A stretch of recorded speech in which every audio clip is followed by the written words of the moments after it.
I'm here with Dom Fernandes, and he has an organic and other regular cranberry farm here. What's the name of this meadow? Fresh Meadows Farm is the organic part of the farm, yes. Okay, so tell us about your farm. Tell me about the history of your farm. Well, I am a third generation farmer. I like to say I reluctantly got into this business. Grew up in cranberries and went off to do other things, and found myself back on the farm just holding things together after my father passed away. And here I am 43 years later. So just caught that cranberry bug and absolutely fell in love with everything, the lifestyle involved in farming, and it's been quite a journey. So I'm on the shady side of my productive years, but my goal is really to help to create a sustainable succession, whether it's within our family or just some of the younger growers here in Massachusetts. It's getting to be more and more of a struggle for some of the small multi-generational farms, and so my hope is that I can help other farmers find different ways to niche and stay sustainable into the future. It's so woven into the fabric of Massachusetts. It's just sad to see some of the smaller farmers and some of my fellow growers not be able to hang on and pass this on to another generation. Yeah, because it's not sustainable in terms of the income that it produces. Is that? Yeah, we when I got started, we were the major growing region in the country and probably the world. So now that cranberries are grown in other regions and they're grown in much larger, more efficient manners, so margins have really fallen over the course of the last 20, 30 years. So there's more consolidation taking place in Massachusetts. The industry is not going to disappear, but it is going to continue to consolidate. There's going to be more larger farms, and I think basically we're looking at large farms and part-time farms. The full-time small growers like myself, it's not really sustainable just growing cranberries and selling into the co-ops. You need to be quite a bit larger in order to create the margins to keep the efficiency, keep working. Yeah. So tell me specifically about the organic part of it. I'm sure it's probably much harder to grow cranberries organically. Tell us about that. Yeah, cranberries are very difficult to grow organically because of how the beds are situated, because they're low, because the density of the plants, and so they're more susceptible to fungal pressures and insect pressures.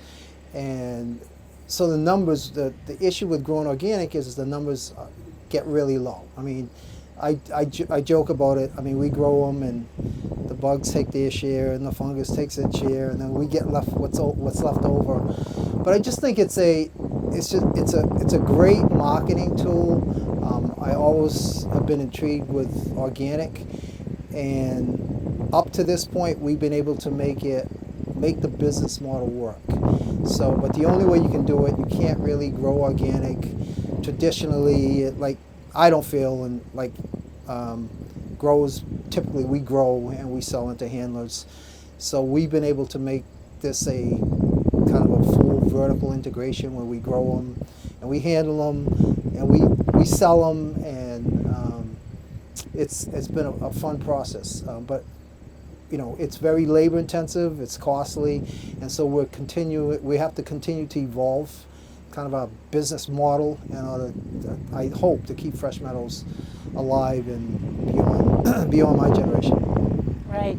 So the growth that you're talking about, we're trying to work with other smaller farmers to keep them alive. Are you looking at having them go more toward organic farming? Not necessarily organic. Organic is so difficult to do, and I've seen the number of organic farms actually diminish in Massachusetts. I think my goal obviously is to continue to promote it and see if we can recruit other small growers that want to do it. But I think what's happening now is we're looking to collaborate with just small fresh fruit growers in Massachusetts. Fresh fruit is becoming a smaller and smaller part of the industry.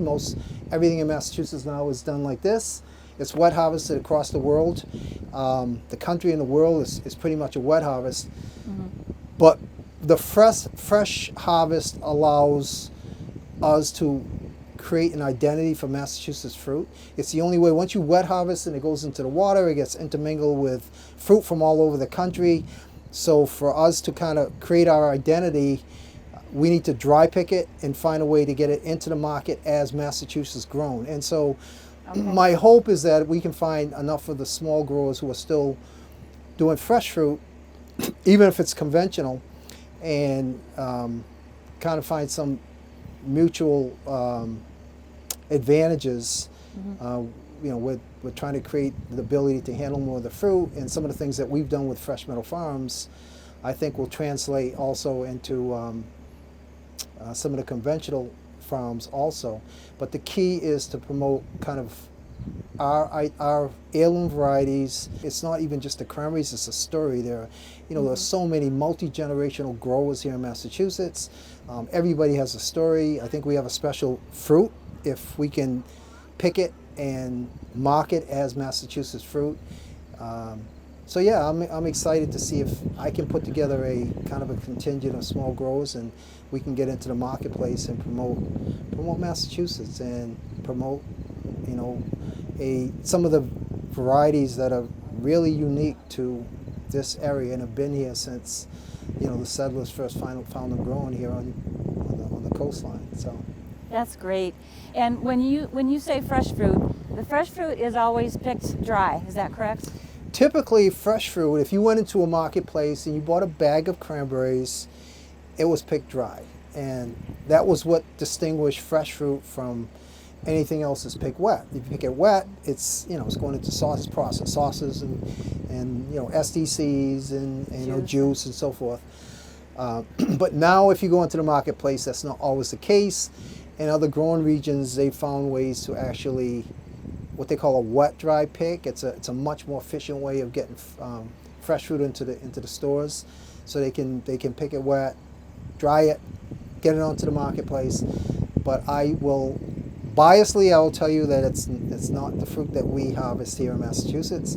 I think this is ours will hold up longer, but what it's done is put more pressure on pricing for the Massachusetts fresh fruit growers, and so that has continued to drive growers out from doing it because it is very labor intensive. There are buyers that are looking to connect with local growers, whether it's cranberries or other farms. So.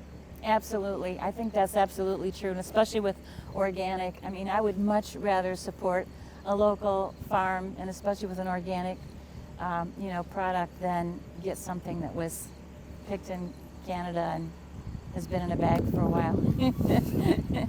Excellent. There are more varieties than I know of, but if you research how many varieties have been identified over the years, I would guess it be in the hundreds. Wow. But some of the varieties have been crossed into new varieties, and that's kind of what's taking place right now, to maybe make them a little bit more amenable to, not only climate changes, but for the kind of the marketplace right now and the products. So a lot of the larger, really big berries are what we call hybrids. They've simply been crossed with some of the heirlooms over the years to continue to create these new varieties. The two heirloom varieties that have been grown here in Massachusetts commercially the longest are what we call early blacks and house. And that's the two that we really focus on with regards to what we market. Okay, what are they again? Early blacks and house. And house. And house, H-O-W-E. Actually, I shouldn't put the plural there. It's a howberry. How? Okay. And I believe that the howberry is the best fresh fruit berry there is. It just, it's very hardy and it lasts for a long time, and it's one of our heirloom varieties. What's the difference in the taste? Is it more bitter or less bitter, or is it larger, smaller? Cranberries aren't bitter, they're tart. Tart. Yes, tart. There is a difference. So there are That's some right. that are a little bit less tart. But like for example, the early blacks, they're probably a little less tart, but it's an acquired taste. I mean, I've grown up in cranberries, and I eat them raw constantly like candy. Many people can't because they'll with quite a frown, but they're such a healthy fruit. Yes. And like I say, there are different tastes. They all are tart. Some are a little more tart than others. Excellent. Well, thank you very much for telling us about your family history and growing the berries here. How many acres do you have total with all your berries? Total, we are operating right around 40 acres. Okay. 25, 20. Well, we have some that's transitioned into organic, so conventionally like 22. And right now we're only harvesting 12 to 13 acres organically, with some that are in transition right now. Okay. Well, I'm going to make sure I get some of those organic because they're very hard to find, especially Massachusetts. Thank you. So this is a wet harvesting process which constitutes about probably 98% of all harvesting.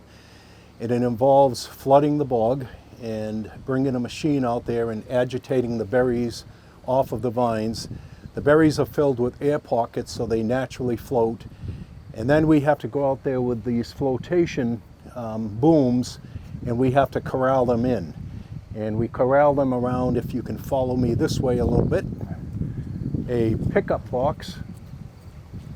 And it's sitting out in the ring, and the berries will be sucked in through that 6-inch line up into that box on the top of the truck, where the trash is filtered out. It's washed out with a series of water jets.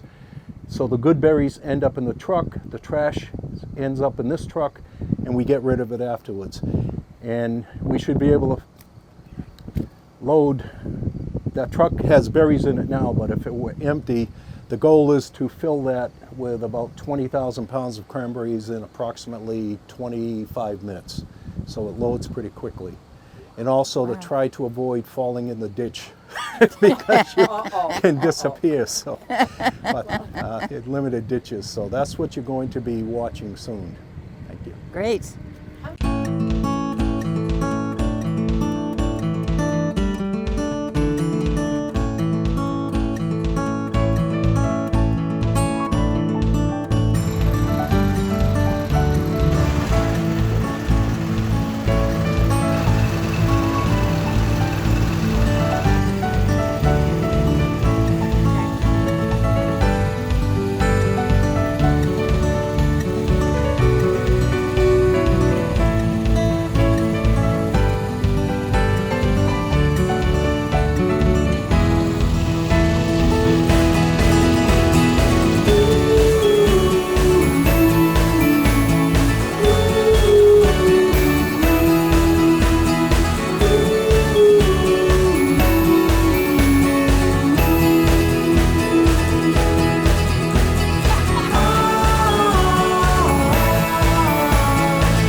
It's a 100-year-old technology, and it was developed years ago when they realized that somebody dropped some berries at the top of the steps, and they found out that the good berries made it to the bottom and the bad berries didn't. And so they created these little bounce systems, and this has been in operation. Even the big handlers were using this technique for up until about maybe 30 years ago. Now everything's going into what we're trying to set up over here with laser sorters and so forth.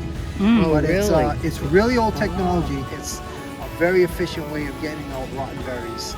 And then after that, you'll see the different means of getting out all the rest of it, the color and the bruises and the dent. They working up there?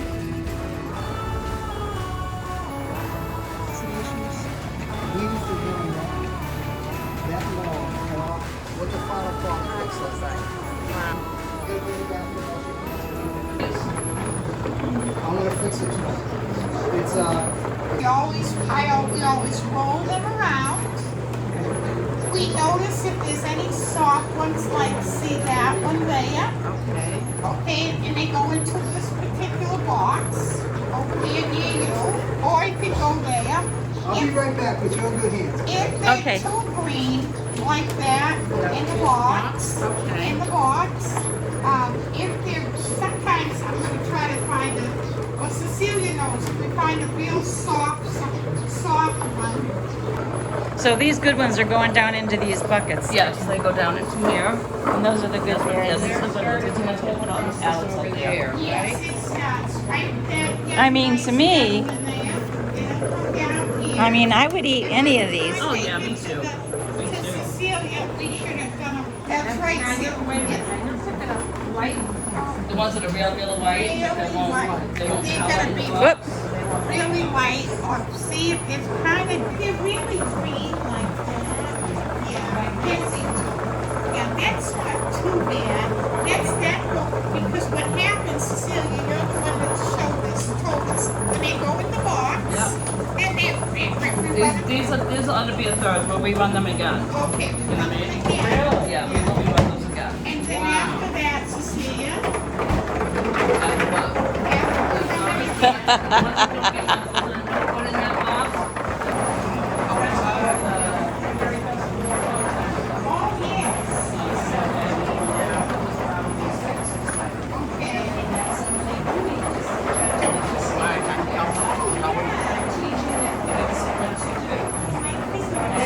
Pick up the pace, Marcia. You're falling behind. I sure am. Trying to figure this out. Yes, you're doing a good job. Okay. If they're a bottle like that, Yeah, they go. in the box, if they're watered like this, see, in the box, here, she's gonna show you a couple Good more. talent. Look at that. You missed the box, dummy. Hey, you're throwing them on the floor. Yeah, reject. Definitely reject. Yeah. There, good job. And we try not to get them on the floor because there's money on the floor. That's and we true. want to save the company money, right, Adrian? Adrian, they said, I know your mouth is all blue. I need some blueberries. The blueberries, but you know, this is kind of bitter. Yeah, it is. It is. So that's, I've never enjoyed them, but I guess All right. you I'm can. gonna try one. All right, go ahead, go ahead. It's kind of on the bitter side, but Not bitter, tart. tart. Oh yeah, we were corrected. I'm sorry. Tart. If Hollywood picks us up, you'll be the first to know. Okay. Looks like a little cherry.